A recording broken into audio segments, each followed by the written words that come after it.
ini Cibulau itu kopinya Robusta itu kopinya bencong. Jadi ada rasa-rasa arabikanya itu karena faktor ketinggian. Nah, yang mengaruhi cita rasa itu ketinggian, faktor tanah. Kawasan sini hutan, antara hutan, kebun teh, kebun sayuran. Nah, ini kok kebun kopi. Kita mungkin bukan bingung untuk memasarkan, tapi bingung mencari bahan bakunya. Nah, itu yang udah alhamdulillah ya, permintaan sudah banyak. Datang Raja Latte dunia dari Itali. Sampai dia bilang begini, orang Indonesia nggak suka ngopi, itu kebang itu. Karena Indonesia itu sukanya kopi. Dari Sabang sampai Merauke itu cita rasanya unik dan bisa dinikmati, punya cita rasa khas yang berbeda-beda. Dan itu semuanya enak, itu Indonesia. Itu yang saya suka.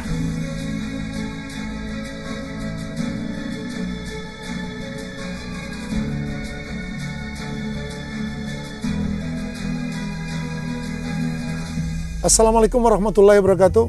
Waalaikumsalam. Hai, masih bersama saya di Bincang Kedai Hijau, menginspirasi, mengungkap inovasi dan mengedukasi untuk pengembangan diri. Pagi ini saya berada di sebuah lokasi yang spesial, saya kira ini. Spesial kenapa?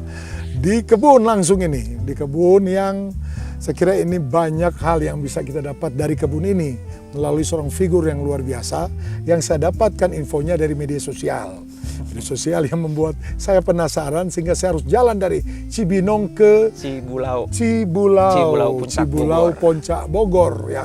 Dari pagi tadi kami tim jalan ke sini untuk bertemu figur seorang ketua kelompok tani Cibulau Hijau, Pak. Cibulau Hijau, Pak Kiryono. Selamat datang di Bincang Kedai Hijau. Selamat datang Terima juga, Bapak. kasih sudah mengizinkan untuk datang di kebun. Sama-sama, Cibulau. Pak. Nah, Pak Kiryono yang pertama dulu, saya penasaran. Di sini lokasinya kan, mohon maaf, di daerah Jawa Barat. Iya. Tapi Bapak punya nama Kiryono. Apa artinya ini, Pak? Kalau arti mungkin kan, kalau diambil plesetan ya Kiryono. Kalau orang mikir Rauno, Pak. Kalau nggak mikir nggak ada gitu. Kita ini berada di kebun kopinya Bapak, ya. Ini dalam bentuk kelompok tani sini ya. Ini berapa luas ini, Pak? Kalau keluasan kita dikerjasamakan sekarang dengan program perhutanan sosial itu 610,64 hektar, Pak. Wow. Lumayan luas lah. Ini jangkauannya di mana aja? Ini kawasan KTH Cibulau, Cikoneng, Rawagede, Pondok Rawa, sama Curug Batu Gede. Oh, itu di satu kecamatan kah? Satu kabupaten, satu desa, Pak. Satu desa. Desa apa namanya? Desa Tugu Utara. Tugu Utara. Desa Tugu Utara, Kecamatan Cisarua, Kabupaten Bogor, Jawa Barat. Ini kan Pak Yono, ini kan khas ini ya. Iya. Ada kebun kopi yang dikelola, mungkin ini konservasi ya. Iya, konservasi konsep. Ini kok bagaimana ini terbentuknya kelompok ya? Iya. Kelompok tani ini dibentuk dengan konsep ini. Awalnya kita sih nggak ngarah kopi ya, Pak. Ke arah kopi itu nggak. Jadi sebenarnya bisa dibilang juga kepleset nih, Pak. Karena Robusta ini, jenis klon ini Robusta itu mestinya di ketinggian 1000 mdpl ke bawah. Kalau ini kita tanam di 1000, posisi kita 1400 mdpl. Jadi sebenarnya over ketinggian. Sebenarnya kepleset. Jadi yang awalnya kita tanam itu sebelum ada kebun kopi dan sebelum ada kelompok tani tahun 99-2000, generasi muda waktu itu terciptalah kelompok peduli lingkungan. Tapi sebelum kelompok tani hutan ya. Nah, kelompok peduli lingkungan tersebut dari tahun 99 itu bubarnya di 2006, Pak. Karena kita melakukan penanaman pohon-pohon yang ada di kawasan sini, pohon endemik, dengan swadaya masyarakat atau regenerasi muda waktu itu. Udah pada besar ditebangin, diambil sama masyarakat. Akhirnya kita merasa sia-sia, Pak. Kita nanam, kita pelihara, udah pada besar dicolong sama masyarakat seperti itu. Akhirnya bubar di tahun 2006. Saya dapat evaluasi di tahun 2006-an tuh mengevaluasi yang saya tanam sama teman-teman itu udah ratusan pohon waktu itu, bahkan hampir ribuan. Itu udah pada besar diambilin lagi sama masyarakat, ada yang buat kayu bakar, kayu buat kandang kambing, kandang ayam ya, karena apa ya? Faktor kebutuhan masyarakat lah, Pak, seperti itu. Jadi kita sebagai masyarakat itu nggak bisa melarang ataupun nggak bisa, karena kita nggak ada kewenangan untuk ke arah situ. Nah, kenapa kita ke arah kopi itu ternyata yang ada pohon kopinya awal-awalnya itu seperti ini aja. Kan ada pohon perduh dan ada pohon peneduh juga gitu. Jadi salah satu menurut kami itu bisa menjadi alternatif jebakan ya, jebakan orang biar nggak nebang pohon. Karena kalau contohnya pohon ini kalau ditebang itu ambruknya kopi. Ya. Jadi berurusan sama yang punya kebun kopi. Maka punya dari inisiatif itu 2007 itu ada perencanaan PHBM waktu itu, pemberdayaan hutan bersama masyarakat dari perhutani. Ya. Nah saya udah gini aja Pak, kita ngajuin kopi aja karena setelah pengamatan kami di lapangan ternyata kopi efektif untuk untuk melakukan konservasi seperti itu. Karena kawasan sini tuh masyarakat sini yang pahamnya kalau dulu sayuran, bahkan ini dulu Pak kebayang ini dulu kebun sayuran kayak gimana. Kebun sayuran iya ini diganti balik sama yang punya kebun, akhirnya ditanamin kopi dan akhirnya seperti ini. Jadi konsepnya kita membalikan fungsi hutannya seperti itu untuk konservasi. Ya luar biasa. Oke. Nah ini kan satu konsep yang mungkin beda dengan yang lain. Iya Pak. Menurut Bapak ini bagaimana ini? Seperti ini dibandingkan dengan kebun kopi yang lain? Pada saat Bapak mungkin melihat di tempat lain. Kalau kebun kopi yang kawasan lain itu ada perbedaan. Seperti contoh halnya kemarin kita juga evaluasi bareng sama teman-teman yang di Lampung Lampung atau daerah-daerah kawasan lain di Indonesia. Banyaknya hutan babat habis di kebun kopi. Kalau sini enggak. Jadi lebih memang mengutamakan ke arah konservasinya gitu. Tapi kalau secara kuantitas memang enggak sebagus seperti seperti daerah-daerah lain yang kawasan yang benar-benar dapat terik mataharinya full itu enggak. Tapi untuk jangka panjangnya itu lebih stabil seperti itu Pak. Dan kebetulan juga kemarin 2023 itu terjadi kemarau panjang. Bahkan saya juga banyak main ke sana kemari, teman-teman penggiat kopi. Itu banyak kebun kopi yang udah pada rontok karena kemarau panjang, kurang resapan air juga, mungkin kelembabannya nggak ada air, dan ketergantungan kimia mungkin akhirnya juga pada rontok, bahkan ya hampir gagal panen lah di seluruh Indonesia itu hampir-hampiran seperti itu. Ini Pak kaitannya dengan pengelolaan bahwa tanaman ini kan butuh juga nutrisi untuk bisa berproduksi dengan baik. Nah dengan pola konservasi ini yang saya tahu berhubungan dengan lingkungan seperti apa ini Pak Yono dan teman-teman mengelola kebun ini secara budidaya tapi tetap memperhatikan keseimbangan lingkungan.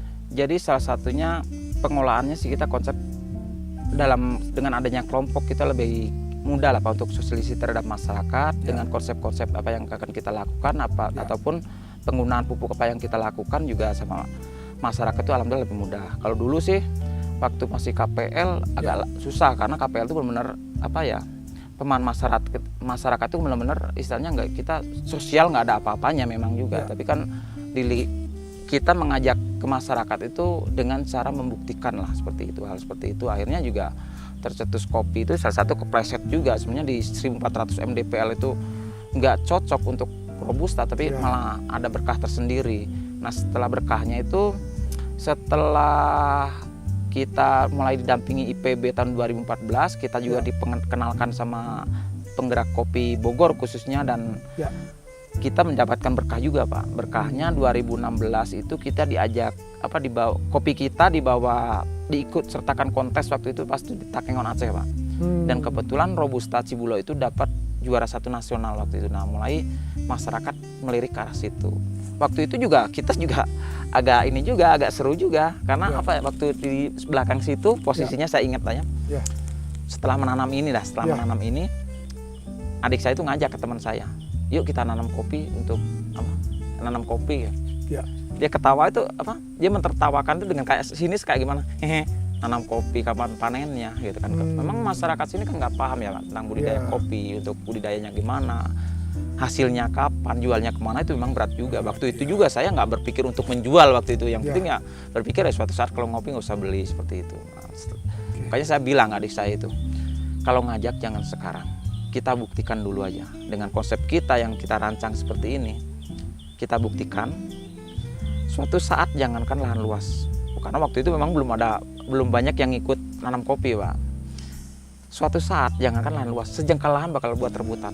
Itu enggak meleset Pak perkiraan saya karena masyarakat lihat dari segi hasilnya. Jadi kita itu lebih enggak bisa melarang, enggak bisa mengajak, tapi kita harus merangkul itu dengan bukti-bukti seperti itu. Perjuangannya itu yang luar biasa Pak. Ada satu yang menarik tadi Pak, adik mengajak itu masih pakai prinsipnya nama Pak Kiryono, mikir dulu supaya ono. Kalau yang Bapak lakukan itu adalah kerja Iya. supaya ono. Iya. Jadi Ja Yono. Oke, nah ini yang menarik Pak Yono. Setahu kita tadi sempat dibilang bahwa kopi itu kan ada kespesifikan. Ya, kita belajar bahwa untuk kopi untuk ketinggian itu ya kita tahu adalah kopi Arabica. Yang untuk kopi Robusta itu sendiri itu umumnya dikembangkan karena memang karakter ya. Kita sudah belajar itu. Nah, seperti apa ini di sini kok sepertinya bagus dan tidak ada masalah. Menurut Pak Yono apa yang bisa dijelaskan dari pengembangan Robusta di ketinggian? Mungkin nilai plusnya itu dari ini ya Pak, dari apa ya, cita rasanya ya. Cita rasa itu dia, bahkan teman-teman penggiat kopi itu sampai ada yang bilang, ini Cibulo itu kopinya Robusta itu kopinya bencong. Jadi ada rasa-rasa arabikanya itu karena faktor ketinggian. Nah yang mengaruhi cita rasa itu ketinggian, faktor apa namanya tanah ataupun vulkanik ya, dari vulkanik itu salah satu mengaruhi cita rasa kopi. Karena apa? Ya keunikan di Indonesia itu khususnya setiap daerah itu dia punya karakter cita rasa yang berbeda-beda. Bahkan seperti vulkanik Jawa Timur itu vulkaniknya apa, Jawa Tengah, Jawa Barat ataupun Sumatera itu banyak vulkanik. Makanya kalau Indonesia standarisasi rasa Indonesia itu susah banget Pak. Setiap daerah pasti beda karakter cita rasa. Iya. Spesialitinya itu beda gitu, cita rasanya seperti itu. Nah ini kaitannya dengan tadi. Seperti apa jadinya Pak Yono ini membudidayakan, ini apa yang diperlakukan di sini sehingga dia bisa tetap berproduksi secara optimal ya? Iya, sebagian sih kita Robusta ya Pak, tapi kebanyakan malah Arabica karena memang idealnya kawasan sini Arabica. Kalau kelompok-kelompok tani yang lain kita kenapa ke Arabica, karena Robusta agak lambat di sini, memang pembesarannya pertumbuhannya agak lambat, makanya kelompok yang mentalnya kurang kuat saya arahkan dulu ke Arabicanya dulu gitu, seperti itu. Makanya ya supaya kelompok juga atau masyarakat juga ada nilai plusnya atau nilai ekonomi dari hasil-hasil yang mereka lakukan atau kita lakukan, seperti itu. Seperti apa ini dampak ekonomi pengelolaan kopi Robusta di lokasi Cibalau ini terhadap anggota kelompok Pak Yono? Iya, dampak ekonomi yang kita sangat terasa banget. Jadi salah satu kopi itu bisa dibilang menurut saya ekonomi padat karya Pak. Jadi banyak yang masyarakat sini kan pensiunan perkebunan yang udah nggak kerja, nenek-nenek, kakek-kakek bisa selalu berkarya, bahkan hingga akhir hayatnya bisa berkarya. Entah itu di kebunnya, kalau misalnya kebun udah nggak kuat, dia bisa bantu milihin kopi sampai memilah kopi dan sortir kopi seperti itu. Jadi terus gitu. Memang salah satu inisiatif saya itu salah satu ya menciptakan ruang kerja ya. Kalau bukan istilahnya mempekerjakan orang, tapi kita membuat pekerjaan biar masyarakat selalu aktif dan mendapat nilai ekonomi juga. Masyarakat dulu yang tergantungan hanya bekerja di perkebunan, tapi kalau sekarang bahkan yang tadinya kopi jadi sampingan, sekarang bisa salah satunya udah banyak yang jadi utama ya, penghasilan utama. Dan mungkin menurut saya sendiri, bahkan saya belajar dari diri saya sendiri sebagai rakyat kecil, rakyat jelata ataupun kekurangan sampai kita nggak makan itu wajar. Misalnya kita nggak makan lah, kita nggak buka beli beras itu sehari itu udah biasa. Tapi ada juga yang bikin istilahnya kenapa saya harus greget untuk menciptakan sesuatu atau bisa menciptakan ekonomi masyarakat. Itu salah satunya untuk ya tadinya untuk makan, keduanya untuk jangan sampai merasakan sakit itu nggak ada untuk berobat. Nah itu yang paling sakit banget. Dan ketiga itu jangan sampai terjadi seperti Yono yang berkelanjutan. Karena kenapa Yono yang berkelanjutan? Ini hal negatifnya sampai nggak ada untuk membiayai pendidikan. Iya, bahkan saya sendiri juga dibilang mungkin orang-orang lain S2, S3. Kalau saya nggak, S5. Apa itu S5? SD kelas 5. Itu jangan sampai terjadi. Makanya pengen dari hasil konservasi itu bisa mengantarkan anak-anak kita atau regenerasi ke depan itu untuk ke jenjang pendidikan yang lebih tinggi. Itu tujuan utamanya seperti itu. Setuju. Dan ada alhamdulillahnya juga Pak. Apa tuh? Pas kebetulan kemarin anak saya yang pertama udah diterima di IPB Pak. Alhamdulillah. Itu yang bikin saya Pak merinding banget. Tuh, aduh Pak, saya Pak Yono tadi menyebut satu kata kunci IPB, IPB University. Nah, saya datang ke sini itu terinspirasi melihat berita di media sosial penyampaian teman-teman di IPB, Iya. sang profesor-profesor tentang keberadaan IPB di Cibulau, sini, iya. Cibulau, sehingga mengantarkan saya ke sini melalui teman-teman di IPB. Nah, seperti apa ini kerjasama, apa ada kemitraan, apa yang sudah dilakukan sehingga saya kira sangat kompak ini kolaborasi IPB dengan teman-teman di Cibulau. Awalnya sih dulu penelitian ya Pak, penelitian kawasan puncak. Waktu di tahun 2013-2014an lah waktu itu. Nah kenapa ke Cibulau itu selalu diekspos langsung sama mahasiswa IPB? Cibulau itu berbeda di kawasan sini, khususnya puncak Bogor ini, itu berbeda banget. Kawasan sini hutan, antara hutan, kebun teh, kebun sayuran. Nah ini kok kebun kopi. Ya. Dengan adanya konsep begini tuh ya mungkin beda lah Kak. Akhirnya ditelitilah sampai penelitian sampai lama-kelamaan. Akhirnya kita didampingi apa yang kita lakukan, apa yang kita butuhkan. Dan kan kita juga banyak didatangkan para ahli kopi juga dari mana-mana. Salah satunya dari Pemalang, dari Tombo, itu ada salah satu rekan-rekan kita. Nah akhirnya didatangkan petani dari Tombo, tenaga ahli 2014, 15, 16, 17, 18, 19 dengan bahasa petani. Karena kalau bahasa universitas itu bahasa intelektual banget Pak. Itu nggak bisa dipahami sama masyarakat sama petani seperti saya. Itu baru saya, oh ini toh makna apa, cara apa ya, yang dulu didampingi dengan bahasa intelektual dan diberikan bahasa ilmiah, dan setelah didatangkan ahli dari petani dengan bahasa petani baru nyangkut Pak. Awalnya sih iya aja, saya nggak tahu apa sih artinya itu seperti itu, karena ya sebagai rakyat jelata, masyarakat biasa nggak tahu tentang misalnya bahasa intelektual. Makanya di situ memang dibutuhkan regulator ya untuk pendampingan terhadap masyarakat itu ya bahasanya bahasa masyarakat, bahasa petani yang lebih dimengerti seperti petani. Seperti itu. Mohon maaf tadi menyebut kerjasama dengan IPB University, itu dari bagian apa saja?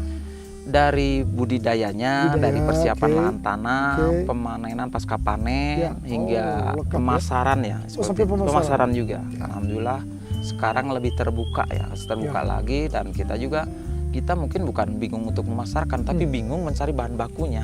Nah itu yang udah alhamdulillah ya, permintaan udah banyak. Tapi persiapan masyarakat belum terlalu siap secara kuantitas banyak, seperti itu yang disayangkan. Nah saya masih penasaran Pak, kalau kita harus mempromosi kopi Robusta atau Arabica, ini kan kopi itu yang tahu saya rasa dan aroma. Yang menurut Pak Yono dibandingkan kopi yang lain, apa kelebihannya dari dua tadi, ya, tesnya dan aromanya? Kalau secara khas itu, kalau Cibulau itu khususnya Arabica atau Robusta itu lebih cenderung ke gula bakar ya. Gula bakar, ubi cilembu, itu aromanya yang lebih khas banget seperti itu.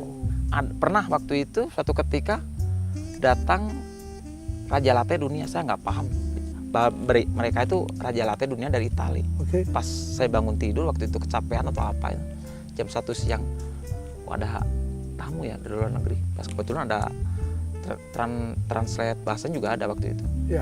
Sampai dia bilang begini, kalau orang Indonesia nggak suka ngopi itu kebangetan. Karena Indonesia itu surganya kopi. Dari Sabang sampai Merauke itu cita rasanya unik dan bisa dinikmati, punya cita rasa khas yang berbeda-beda, dan itu semuanya enak, itu Indonesia. Itu yang saya suka. Ini kan melihat, ini saya dari tadi merasakan suasana yang berbeda. Ya kan, saya jadi tamu saja sudah nyaman di sini.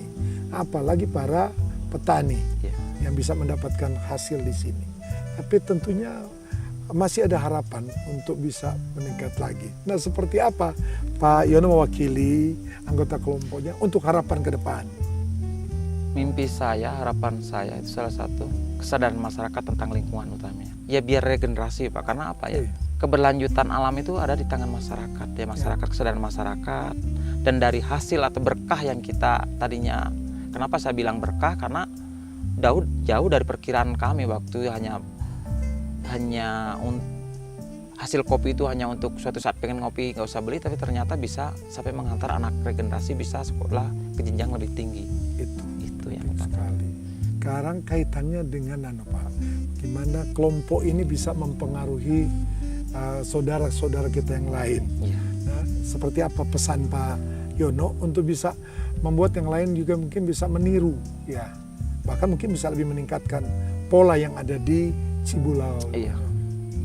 Ya paling intinya sih ikhlas Pak ya. Ikhlas, Kalau ya? kita melakukan sesuatu, apakah dengan tujuan baik dengan ikhlas, Ya. itu Gusti Allah Tuhan itu akan memberi kecukupan. Apa yang kita inginkan bahkan jauh dari keinginan kita itu Ya. bisa jauh lebih tinggi Pak.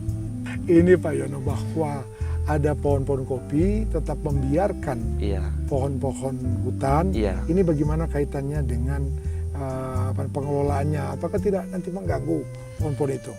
Enggak juga sih Pak. Nah, Enggak juga karena kopi itu kan pohon peneduh, dia butuh pohon peneduh. Oke. Cuman paling enggaknya 40% masih kena sinar matahari itu saja kok. Oke. Dan bahkan belajar dari tahun kemarin Pak. Kemarin sampai ada berita ya, saya lihat di salah satu media sosial itu ada yang bilang begini, 2050 itu bisa jadi kiamat kopi dunia. Wow. Itu kalau menurut saya tantangan ya. Ya. Saya sih langsung tok gini aja. Jangankan 2050. 2023 kemarin seluruh Indonesia sampai hampir pada mati kebun kopi. Itu kawasan lain. Itu salah satu dengan konsepnya yang harus berbeda. Nah, kenapa di kawasan sini daun masih hijau justru produksi malah bagus kemarin? Itu dengan konsep yang berbeda dengan lain karena kita masih banyak naungannya. Akhirnya bertahan, Pak. Daun masih normal, buah juga bagus, seperti itu. Nah itu salah satu menjadi acuan ya, kemarin bahkan rekan-rekan penggiat kopi se-Indonesia itu belajar bareng di sini, evaluasi bareng di sini. Ternyata saya salah selama ini. Hutan lebat habis, jadi kebun kopi, top sale-nya habis, ketergantungan dan resapannya kurang, akhirnya kopi gampang mudah mati. Nah dengan konsep begini Kang Yono ini tetap dilanjutkan. Bahkan saya sendiri balik ke sana langsung saya menanam pohon-pohon buat naungannya lagi. Akhirnya dia untuk mengembalikan fungsi alamnya atau konservasinya seperti itu. Ini yang paling terakhir yang ingin saya tahu dari Pak Yono kaitannya dengan kata kunci mengenai konservasi. Menurut Pak Yono seperti apa? Saya pernah dapat pejangan dari orang yang saya tuakan. Saya ingat banget Om Eri dari Cikatapis. Ya. Dia pernah bilang begini Pak sama saya. Kalau kita berbakti kepada alam Kang Yono, jangan takut kita akan kekurangan. Karena kalau kita memang orang beragama, kita berbakti pada alam, maka yang pencipta alam atau pemilik alam akan memberi cukupan pada kita. Itu yang menjadi pedoman pegangan saya untuk melakukan apa yang harus saya lakukan. Luar biasa. Ini sangat menginspirasi Pak Yono dan mencerahkan kita. Di bawah pohon kopi ternyata banyak hikmah yang kita bisa dapatkan. Ya, filosofi konservasi, filosofi kebun kopi. Iya. Luar biasa. Terima kasih ini berbagi kita di pagi hari di Bukit Cibulau ini. Iya. Terima kasih ini juga saya mendapatkan pencerahan banyak ya dengan ilmu-ilmu kehidupannya. Iya Pak, sama-sama. Sang ketua kelompok tani dengan brand nama luar biasa di sini, mikir supaya ada. Kir Yono. No, terima kasih Pak Yono ya. Sama-sama, Oke, Pak. kita sudah mendapatkan ini banyak kali ini dengan Pak Yono, nah, baik dari konsep bagaimana mengembangkan kebun kopi yang dikondisikan dengan suasana ataupun lingkungan hutan ya. Jangan lupa untuk like, share, komen dan mendukung ini kita semua untuk bisa berkembang. Si Bincang Kedai Hijau. Ciao.